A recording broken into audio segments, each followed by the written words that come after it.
అసలు లయ ఏం చేస్తుంది నువ్వు దయ్యాలు అర్ధరాత్రి 12:30 అవుతుంది సడన్ గా పక్కన చూస్తే లయ కనిపిస్తలేదు పిల్లలు చూస్తే గురుకలు కొట్టుకుంటే నిద్రపోతురు అసలు లయ ఏం చేస్తుందో మీకు చూపిస్తా ఆగండి ఒక్కసారి బయట చూడండి నగరం మొత్తం నిద్రపోతుంది ఫుల్ మంచు చలి వామ్మో అసలు బయట అడుగు పెట్టాలంటే భయం అవుతుంది అట్లుంది ఇక్కడ చూస్తే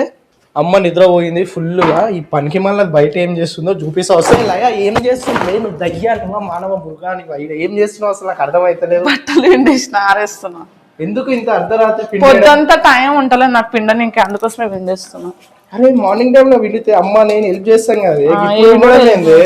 ఎవరు హెల్ప్ తీసుకోవడం నాకు ఇష్టం ఉండదు నువ్వేమో వాషింగ్ మిషన్ కొనమంటే కొనవు అరే నీళ్ళే సరిగ్గా వస్తలేవు అందుకోసం నాకు పొద్దంతానేమో ఏదో ఒక పని ఉంటుంది పిండుదాం అసలు బయట అడుగు పెట్టాలంటే వణుకుడు కొడుతుంది రెండు దుప్పట్లు కప్పుకున్నా కూడా చలి ఆగుతలేదు నాకు కూడా ఫస్ట్ చల్లే పెట్టిన తర్వాత ఇగో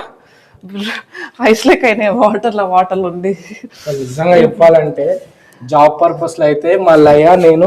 ఇద్దరం సమానంగా చేస్తాము ఏం చల్లగా ఎంతలానా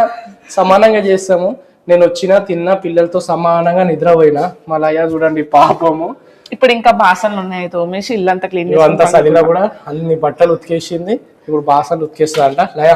రేపు పొద్దుగాల మార్నింగ్ అమ్మ నాన్న నేనన్న తోమేస్తాం సరేనా పడుకో సరేనా